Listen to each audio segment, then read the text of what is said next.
박성민 목사의 매일 큐티 묵상입니다. 누가복음 5장 1절로 11절입니다.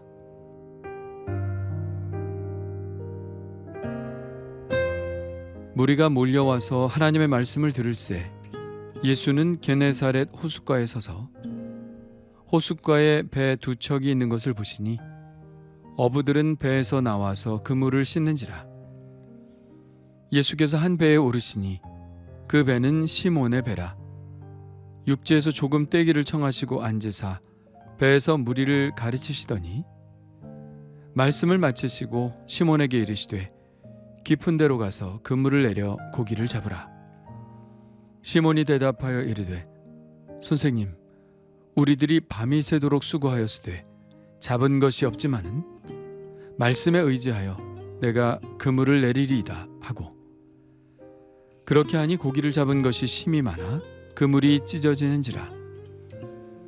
이에 다른 배에 있는 동무들을 손짓하여 와서 도와달라 하니 그들이 와서 두 배에 채우매 잠기게 되었더라.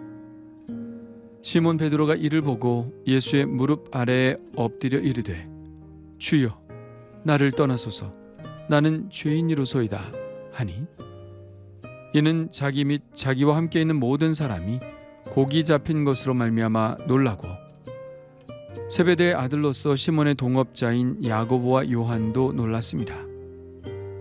예수께서 시몬에게 이르시되 무서워하지 말라, 이제후로는 내가 사람을 취하리라 하시니, 그들이 배들을 육지에 대고 모든 것을 버려두고 예수를 따르니라. 아멘. 예수님은 이번에는 회당이 아니라 게네사렛 호숫가에 서서 말씀을 전하십니다. 마가복음이나 마태복음에서의 이 장면을 보면 갈릴리 바다라고 되어 있는데요. 게네사렛 호수와 갈릴리 바다는 다른 곳일까요? 그렇지 않습니다. 우리가 잘 알고 있는 갈릴리 호수는 세 가지 이름으로 불리우고 있는데요. 갈릴리 바다, 게네사렛 호수, 디베랴 바다입니다.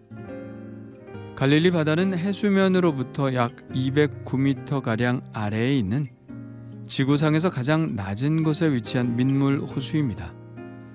분명히 호수인데 이스라엘 사람들은 바다라고 부르죠.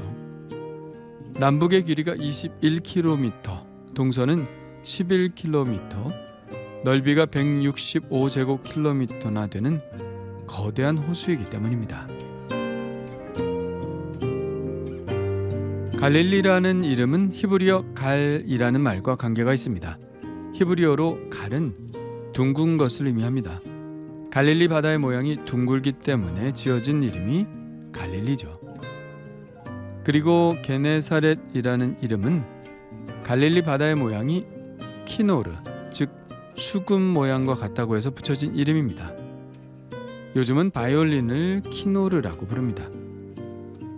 마지막으로 디베랴는 헤롯 왕이 로마 황제 디베랴, 즉 티베리우스에게 사랑을 받기 위해서 갈릴리 해변에 디베레라는 도시를 건축하여 그에게 바친 데서 유래한 이름입니다.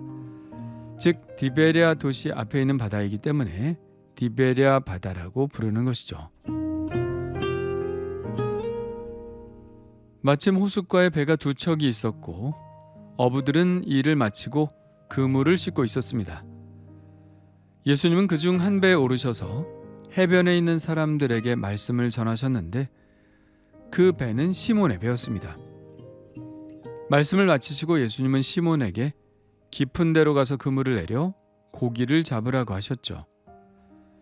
시몬은 예수님의 말씀에 당황했던 것이 틀림이 없습니다.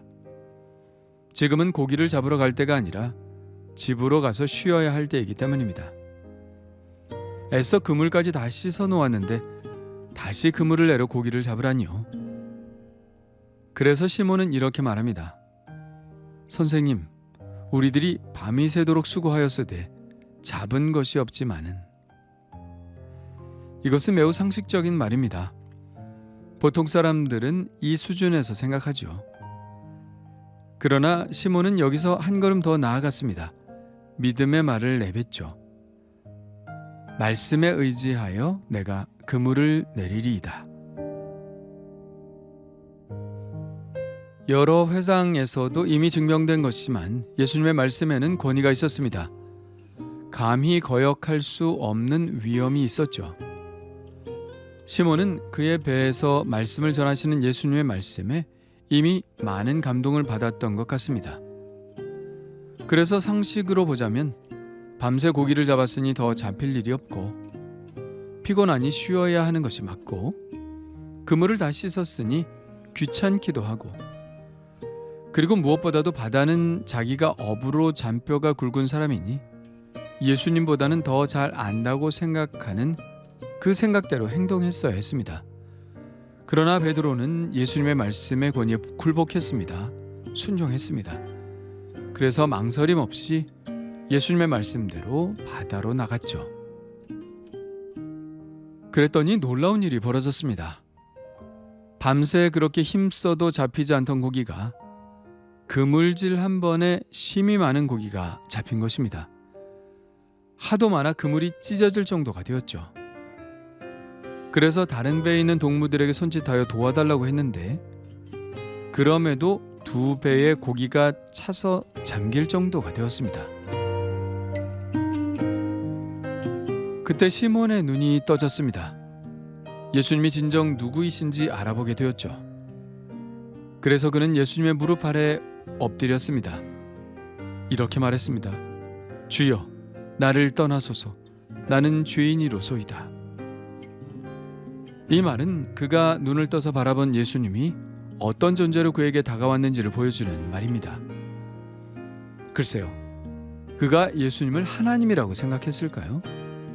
감히 그 생각까지는 못했을지 모르지만 그러나 적어도 예수님이 하나님이 보내신 선지자라고까지는 생각했을 것입니다. 그는 예수님에게서 하나님의 위엄을 본 것임에 틀림이 없었죠.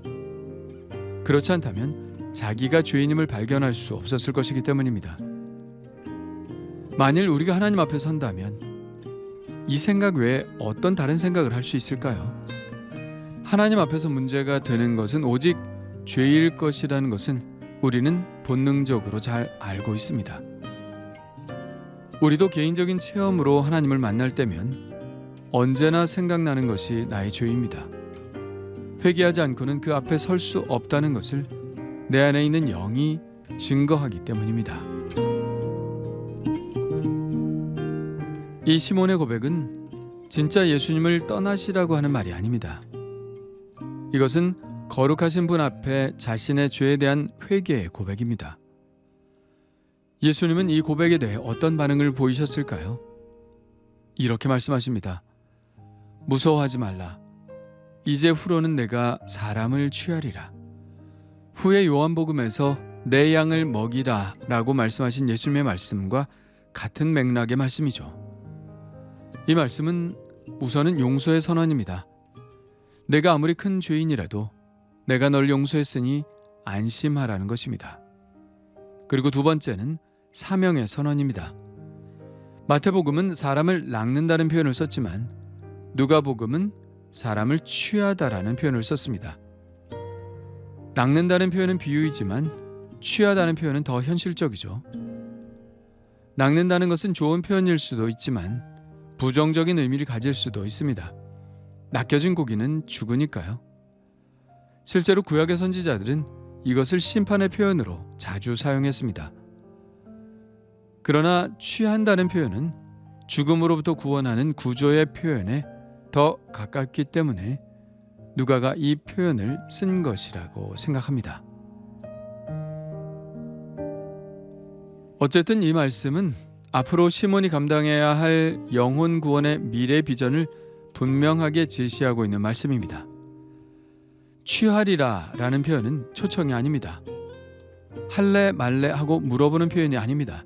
이것은 확정적인 표현이죠. 시몬이 앞으로 감당해야 할 선교의 사역에 대한 예언의 말씀이죠. 주님은 시몬의 모든 죄를 용서하시고 그에게 더 나은 비전을 제시하시고 그의 인생을 전혀 다른 방향으로 바꾸셨습니다. 이제는 시몬의 선택만 남아있죠. 그가 이 예수님의 말씀을 붙잡는다면 지금과는 완전히 다른 인생을 살게 될 것입니다.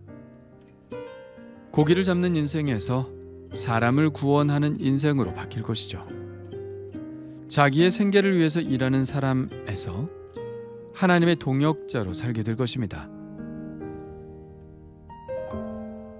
시몬은 어떤 선택을 하게 될까요? 그는 예수님의 말씀에 자신의 인생을 걸었습니다. 그가 예수님의 말씀에 순종하여 바다로 다시 나가 많은 고기를 잡았던 것처럼 이번에도 예수님의 말씀에 순종하여 그분을 따르기로 했습니다. 분명 예수님의 말씀대로, 그리고 오늘 아침 그가 본 대로 많은 영혼을 구원하게 될 것이라는 확신이 그에게 있었기 때문입니다. 그리고 시몬만이 아니라 함께 있던 다른 어부들, 그의 형제 안드레도, 또 다른 배에 있던 요한과 야고보도 예수님의 제자가 되기 위해 모든 것을 버려두고 주님을 따랐습니다. 오늘 말씀에서 시몬의 믿음을 발견합니다. 믿음은 아직 확실하지 않을 때 하는 선택입니다. 그러나 그 믿음의 선택이 결국 확실한 것을 보게 하죠. 믿음은 4발 달린 짐승들의 앞발과 같습니다.